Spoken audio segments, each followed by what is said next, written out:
Hello, ladies and gentlemen.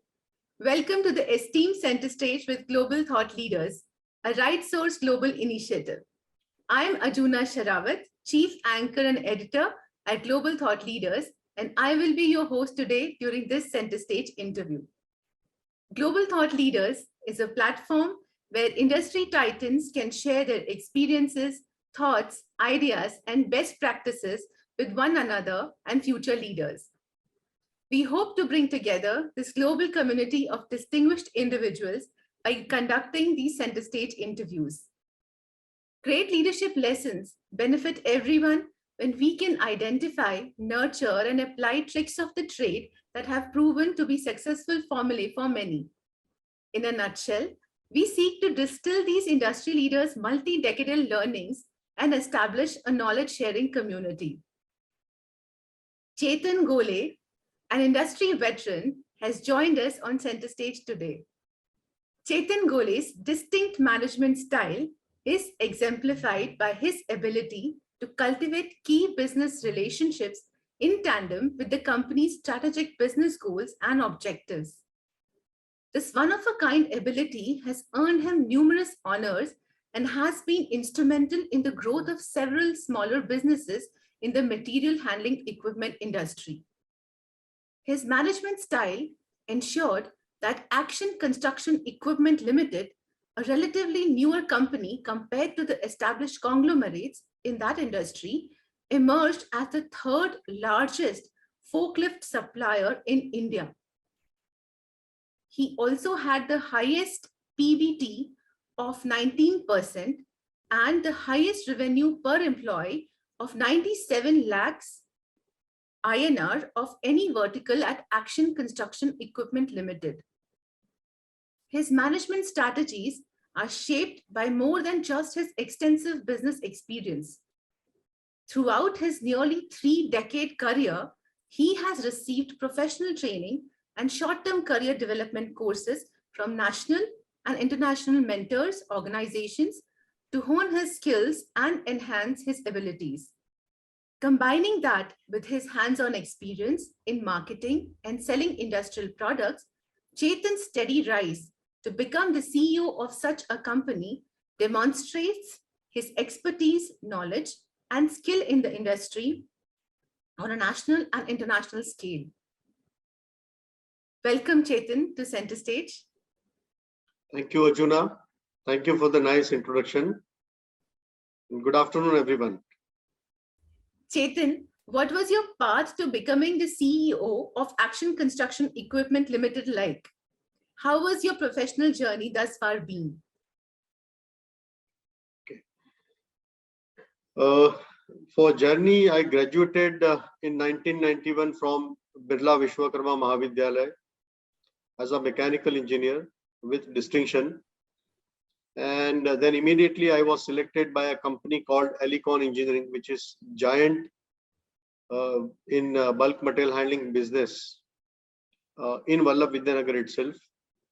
So immediately on, getting the results in hand and the other side getting a job on hand. So that was a, a nice experience. Even before getting the results in hand, I was having a job in hand. So great thing to start with.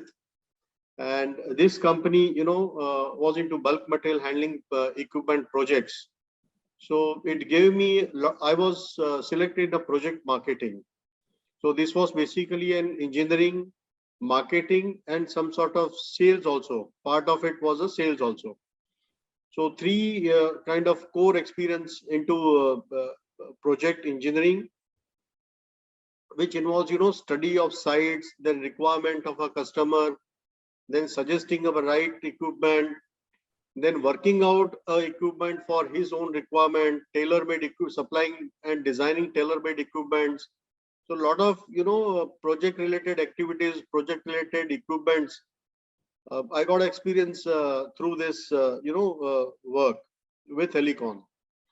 I worked for Elecon for almost 2.5 years, which gave me a lot of understanding of equipment, manufacturing, supply, installation, and most importantly, commercial part of it, because project marketing has a lot of commercials, which requires minute observation, minute commitments, minute, agreements, which can, which requires thorough understanding.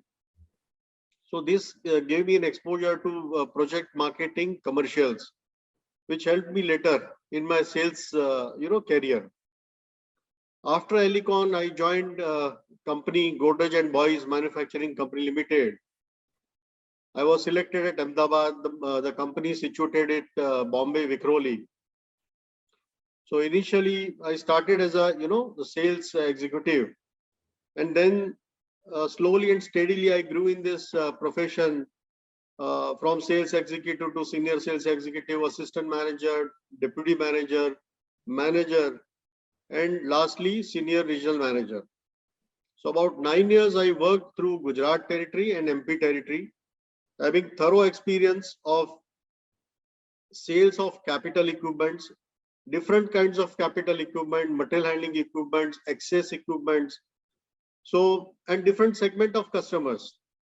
So gave me a thorough understanding of customer behavior and how to keep them satisfied with their meeting their requirements, supplying suitable equipments, keeping commitments, because Godrej is a company which taught me a lot of commitment, lot of customer satisfaction and integrity, most important factor.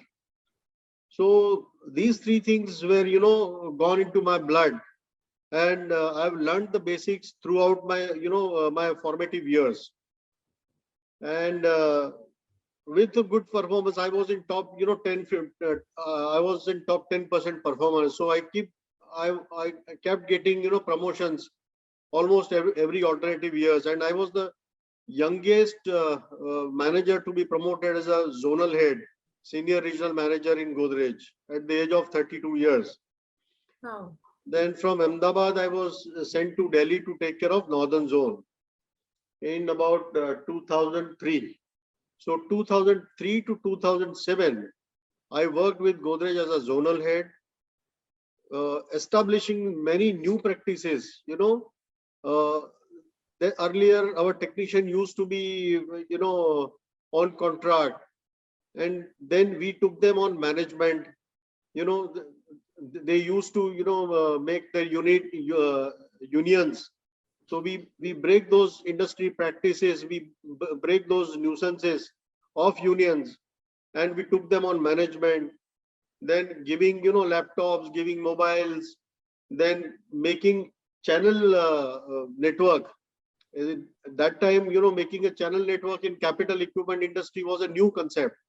So a lot of new concepts were introduced. When I came to Delhi, Northern Zone was in mass for Godrej MHE. I joined them and I totally turned around the scenario. Single-handedly bagged many government big orders, reputed orders, Army, Air Force, and these were very, very prestigious orders for Godrej MHE division. So there are many other success stories. I will not go into each nitty-gritty, but that's how I kept on getting promotions, and I was again in top 10%. I left Godrej in 2007 and joined company called ACE. They were starting a material handling equipment business, and they wanted some experienced professional to start their business. They were already into crane business, and they were almost number one in crane business. So they wanted to expand their product basket. They wanted to add material handling, hardcore material handling equipments like forklift trucks, warehousing equipment, other equipments. They wanted to bring in into their kitty. So we had a discussion. They were also skeptical that having 13 years spent with Godrej, so you develop some kind of bond. Definitely, I had that bond, and they wanted to leave Godrej. But somewhere I felt that I was living in a comfort zone, and things were very, very comfortable. Set right the processes, set right the team, set right the network, set right the policies. Then you need to explore something new, and unless you try something new, you don't get development, you don't grow. So that's how I decided to move out of that comfort zone, because Godrej was very, very comfortable. They were good paying salary, they were a comfortable company. But then I took a challenge. This company was coming as a new entrant into this field. And then, coming to this company and fighting the competition, established companies like Godrej or Voltas or Toyota or Yugendrick was a huge challenge. But then I had a confidence in myself. I thought, I know the processes, I know the field, I know the customers, I know how to keep them happy, I know the product, I know the technology. So I thought I will be able to do it. And then I joined this company. I took that challenge. I love taking challenges. Then in 2007, I started journey with Action Construction Equipment, started material handling equipment right from the scratch. That time the business model was different, bringing imported machines and selling in name of ACE. Some engines were homologation were done. A lot of, the business model was totally different. And now the business model has changed over a period of time. But in the beginning, it was little difficult. Coming to a new company, coming with a new product, without having any network, without having any team at your end. But then, everything started falling in place once we started working. Once you start going sincerely after something, the things automatically start happening. So that's how, within a year or so, we were successful in establishing our network, manpower network, dealer network, branches, and we ended up successfully selling good numbers also of the equipment. Right from the first year, we were profitable. This division was profitable. So immediately I was promoted. I joined them as a country head, marketing head, but then I was immediately given a responsibility for plant, after sales service, and everything came under me. I was promoted as AVP and I was made a profit center head. So that's how that responsibility was given to me. Then started a journey of developing the products, indigenizing the products, and augmenting the product basket, enhancing the network. So that all started, and believe me, I mean, it was really heartening for us that we could beat all small players like Toyota or Yugendrick, Hyundai, Komatsu, Crown, beating all these Punjab tractors, especially which was taken later on taken over by Mahindra. That was one of the prominent player. So we beated all these players, and we immediately established ourselves as at a third number. Now Godrej and Voltas, this being very very old companies, more than 100 years old companies, they were very strong and they had very popular brand name.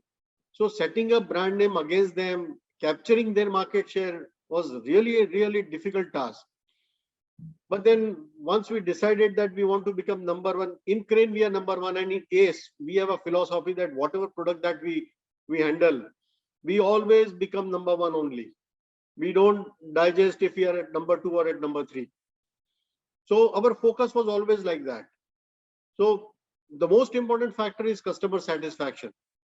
So we focused on customer satisfaction, consistently, supplying reliable product, performing product at a reasonable price with good services. That's a principle that we adopted, and we still go with it. That's how we kept on building up our, market share. In fact, in 2014, we had an opportunity and we became so strong. We were so committed that company had, the kind of belief in me and my division that we, in fact, tried to take over Voltas that time. So, it's a Tata Group company. They were not making profit despite doing, good, almost double, triple turnover than us. Then also they were not making profit, rather having a small market share and having small turnover also, we were making good profit.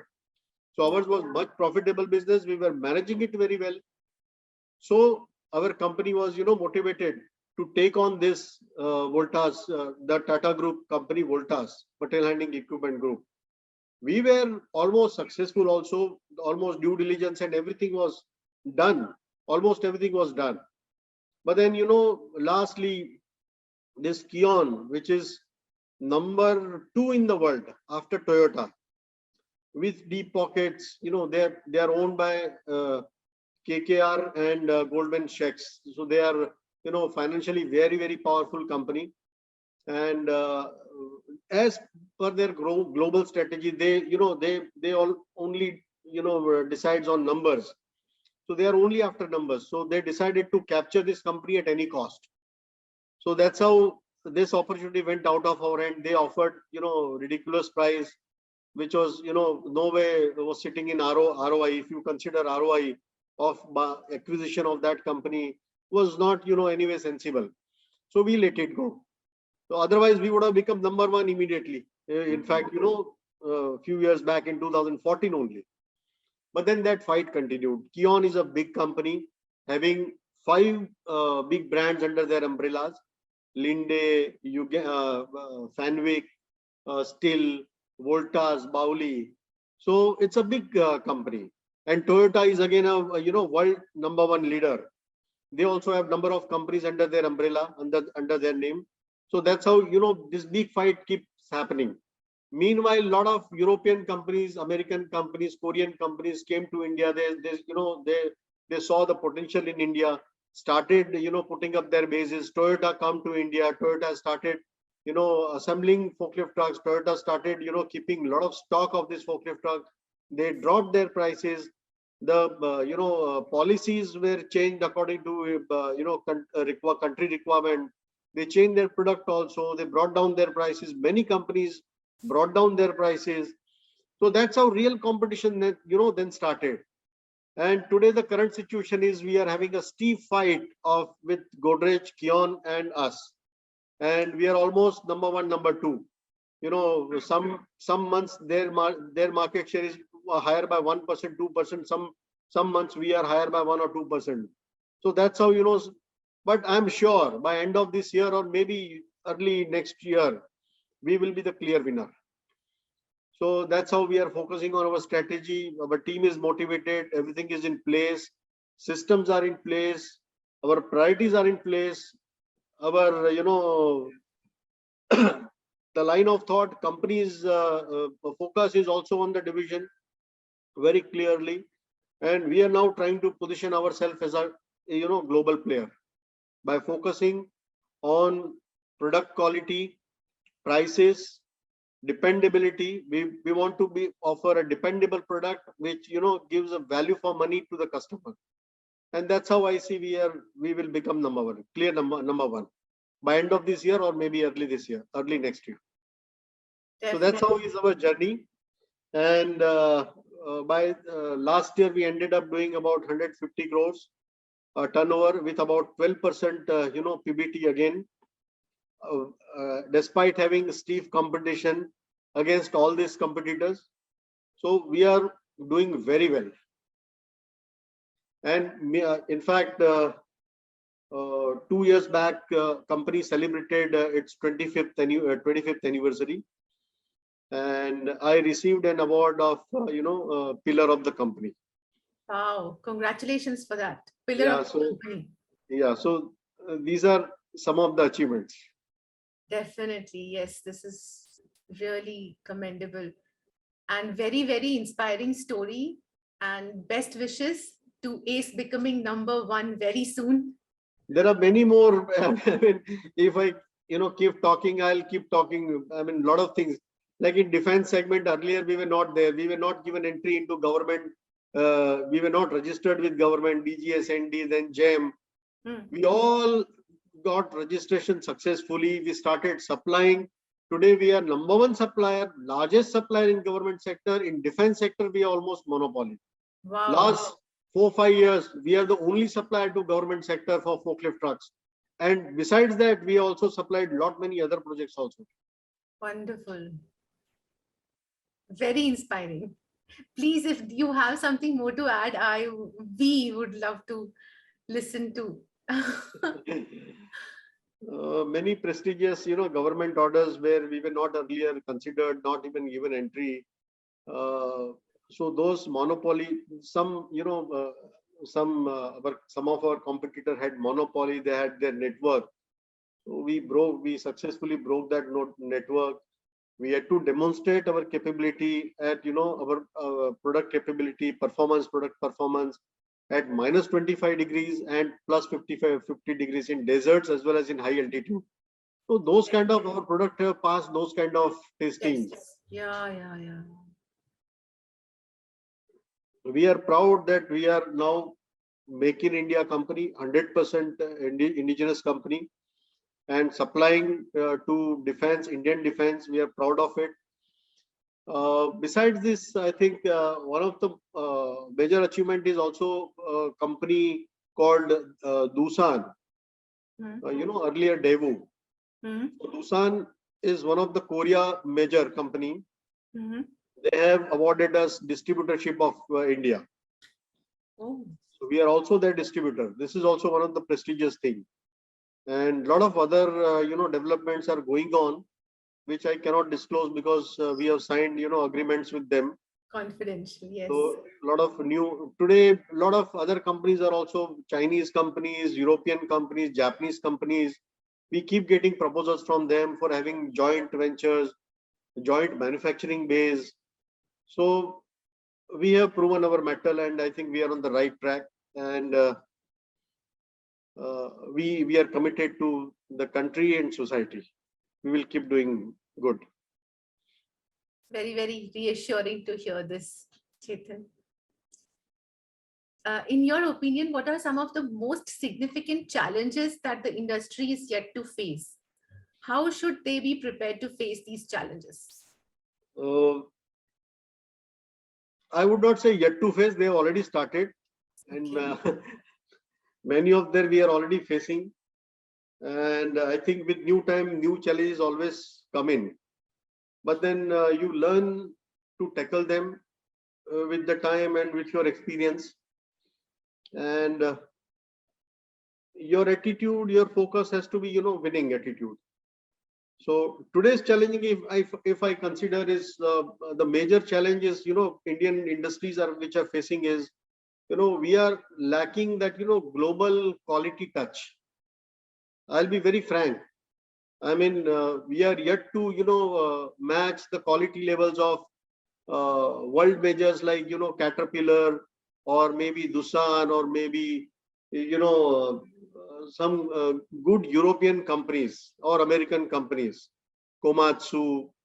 So those kind of, are facing because of, one is because of our infrastructure and a support from our industry, manufacturing industry. We need to have, that quality culture from the ground level, small MSME producing a quality component, supplying a quality component. One is that we don't have that kind of big market. So that is also one of another major challenge, producing small quantity, varied kind of components and consistently supplying good quality for those components, for small quantity components, is also becoming difficult for them. So these are, minute challenges of giving a quality products, competing European, American companies, Japanese companies on, quality fronts is a major challenge to put our companies on global platform. And once we are able to do that, believe me, nobody can stop India from becoming a world leader. And that's what we are aiming at. We learn from these companies. When we go, when we visit them, we learn minute details. We check minute details and we adopt the learnings, and we try to, we try to build up on our quality. We try to build up those kind of products which can give you those kind of, fit, finish, look, feel. When you check Mercedes and when you check Maruti, you get different kind of feel. Yes. So I'm coming from a capital equipment, construction equipment, material handling equipment perspective. So that's what we are trying to build up, a world class product, which which you feel good, which perform well in the industry in the toughest of environment. So that's one major challenge. Second major challenge is continuously rising prices of raw material, which is putting us under tremendous pressure. Steel prices, cement prices, rubber prices, fuel prices. So these all, putting a lot of pressure on our raw material cost, incoming cost. So we become incompetitive when we have to compete products from China, products from Malaysia, products from, you know, these kind of countries. So here also, you know, bulk production, or maybe working with government, and suggesting them right policies. If government also starts understanding the industry requirement and starts controlling the prices of this crucial raw material and other components, sorry, this will certainly help industry to grow at much faster rate and handle this challenge very successfully. That's another challenge. Third major challenge is, you know, lack of skilled manpower. We have a lot of population, but we lack skilled manpower. You know, the government, Prime Minister Mr. Modi has started Skill India program, which is very crucial for our industry. If we start, you know, producing skilled workers, they will tremendously help build good products and good quality products, deliver good quality products more efficiently. So that's another challenge that industry has to come out. We as an industry also, you know, have social responsibility. We have started, you know, putting up some colleges, ITIs, and we have also started adopting some ITIs, you know, developing and teaching our new generations, giving them hands-on job and teaching them, making them more skilled. So eventually they will help us build good machines. We will have more skilled manpower at our disposal. Will you know, diffuse the problem of having lack of you know, skilled manpower. So that's how we are trying to, you know, tackle that problem. Another challenge, as I said, is, you know, rising prices of fuel, which is changing the scenario of the market, you know, industry trend. Maybe, you know, yesterday we were making diesel forklift truck or maybe petrol forklift truck. Today the concepts are changing. Today people are going for CNG, LPG forklift truck. Then the concept is further changing. Currently people are going to battery powered. Further, there is a new development of lithium-ion batteries, which has got longer life, greener technology. So even technology is changing. So if we don't keep the pace with the international market, we will again face challenges with our industry. Right. So generating all, you know, making all equipments as per the new technology, keeping the pace with international technology, and supplying and being there at the right time is again a challenge. So we have to continuously innovate, give them, put the right equipment in the market, so that we are not, you know, stay behind. So that's another challenge as an industry. Absolutely. So there's industry leaders must understand this, and we must keep innovating ourselves. Otherwise, a lot of, you know, businesses have disappeared. Like, you know, Kodak camera is a classic example, which was Xerox copier, had a monopoly once upon a time. They have disappeared from the market. So then that Canon, then that you know, paper, that negatives which we used to take on paper. So that industry is totally, you know, disappeared. Yeah. So until unless we change, many people, you know, as a lot of people say that, you know, even this automobile industry is also on the verge of, you know, a lot of innovations, like Ola has come in. So many people will stop owning, you know, cars. And in future, you know, driverless taxis, those kind of, you know, things are going to come. So, we as an industry leader, we must visualize what is happening, what is going to happen, and then take action accordingly. Innovate, implement, and be at the right place at the right time. Yes. Logistics infrastructure is another challenge. You know, today producing good quality is not sufficient. Producing good quality and making it available at the right place, supplying it in right time, you know, sending it to a market to different markets, international market, domestic market, wherever, is also very, very important. So government is already taking care by building necessary road infrastructure, ports, which is very, very crucial. Our government is really a very, very visionary government, and they are doing all what is necessary to revive the industry, to revive the business in India. And I'm very, very optimistic about the future. Yes, optimism and readiness to face all these challenges which you've listed. Yes. Anticipate, be prepared, and then Go for it. go forward. Yes. Chetan, how do you see the Industrial Revolution 4.0 impacting the industry with the introduction of new technologies such as AI, ML, blockchain, cloud, and IoT? As far as our kind of equipment, capital equipment, material handling equipments, and construction equipments are concerned, I think artificial intelligence and IoT has already come in. Mhm. You know, in manufacturing, we have already started using robotics.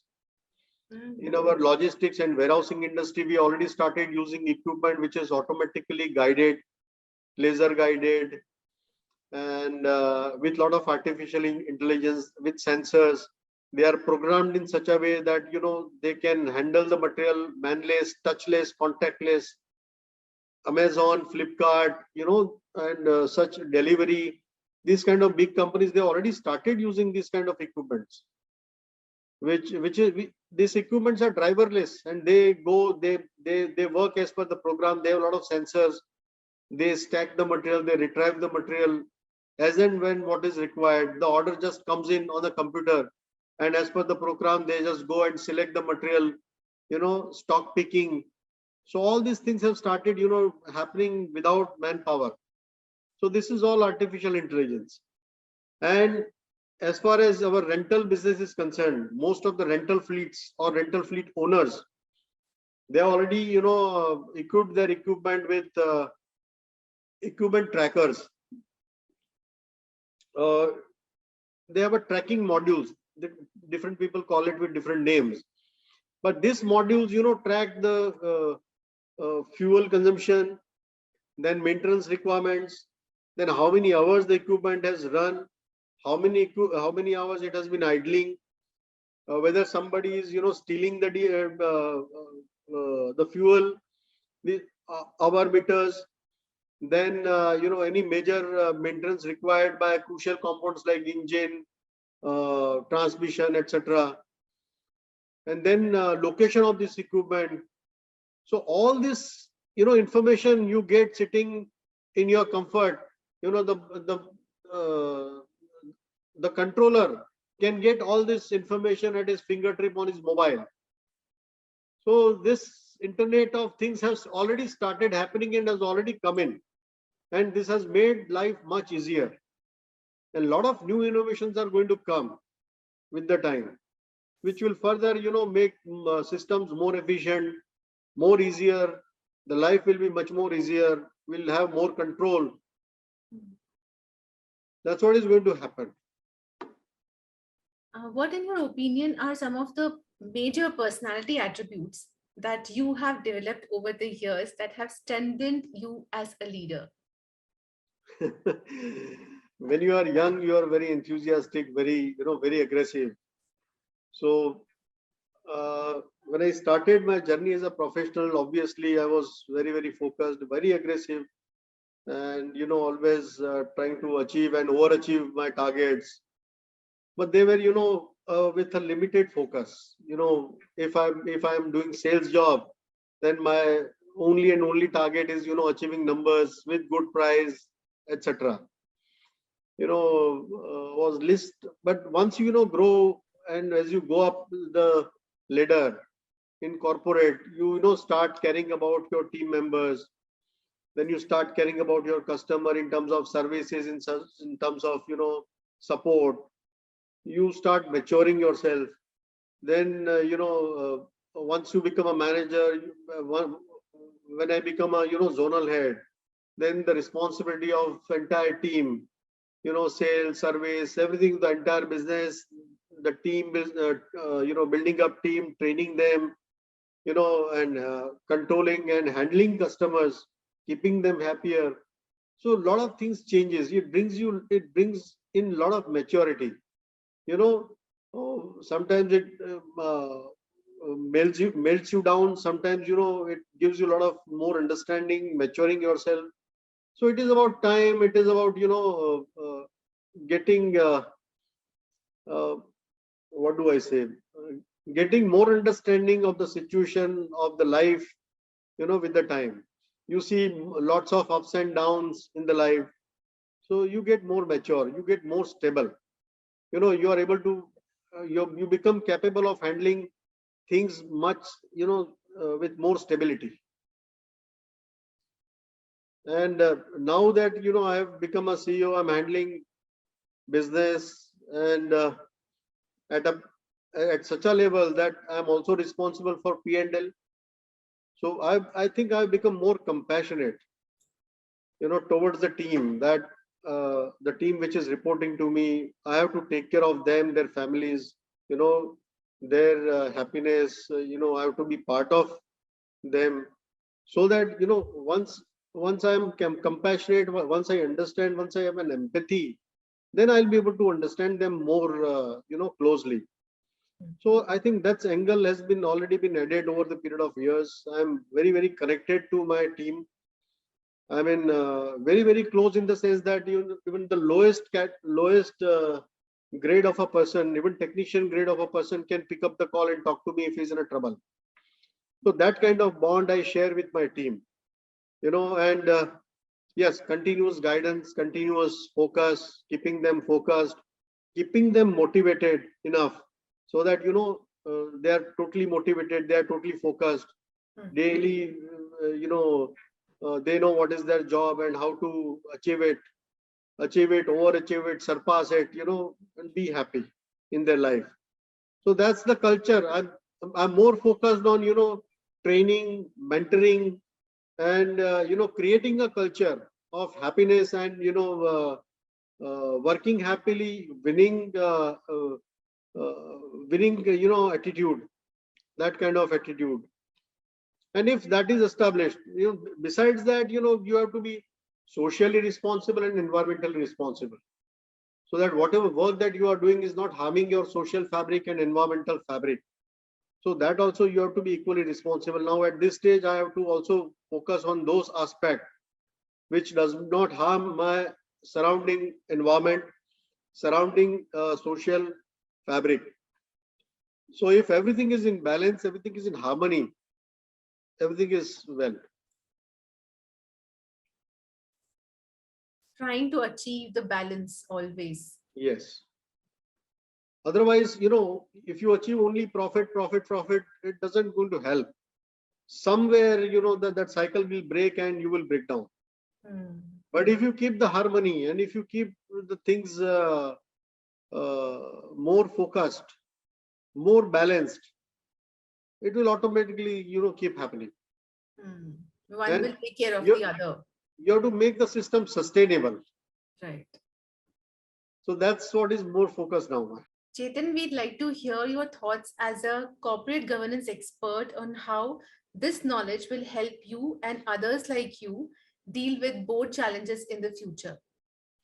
That's what I said it right now, that, corporate governance is a composite job. Your corporate duty is to bring profit for the company. And when you say corporate governance, means it adds a responsibility of social and environmental balance. So once you focus on profitability, keeping in view the environmental and social responsibility, keeping balance of all three factors, then it is a true corporate governance. Then you are a responsible corporate. And that is the key of sustainability. And if anything is, missing, then it will either end up, somewhere it will create a mess, either in the ecosystem, somewhere socially, somewhere environmentally, or somewhere in the company. So this has to be in harmony. So that is the reason corporate governance is very, very required. Otherwise, why do we hear of, many scams, many problems? So these are because of this, irresponsible behavior towards anything will be harmful. And that's why understanding of corporate governance is very, very necessary. And at leadership, corporate leadership, this is very, very must. So we have been building the Global Thought Leaders community for cross-pollination of knowledge and a community of independent directors for having a better corporate governance in the country. What are your thoughts about these initiatives? Very frankly, you are, creating and generating more leaders for the industry. So pool of experts, I mean, they are going to do a wonderful job for the industry and country as a whole. More the people who are knowledgeable about their responsibilities and the corporate governance, the more sensitive corporate governance is going to be there, in place. And,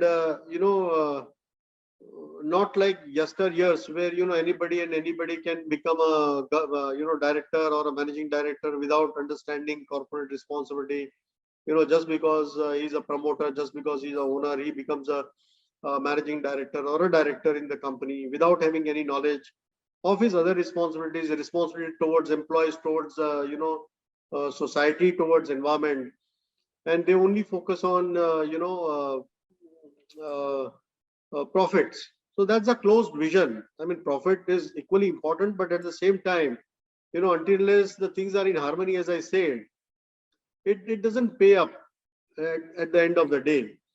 And such learned, such experienced, such knowledgeable leaders, if they come up through this knowledge base, through your training, then I'm sure the industry is going to have a good pool of industry experts with ethical knowledge, with knowledge of ethics for the industry.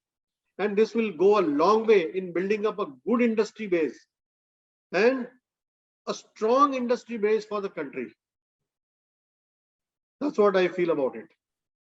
I must appreciate. Thank you. That's great feedback. Very frankly, I did not knew the responsibilities of a director or a managing director before, joining this independent director program.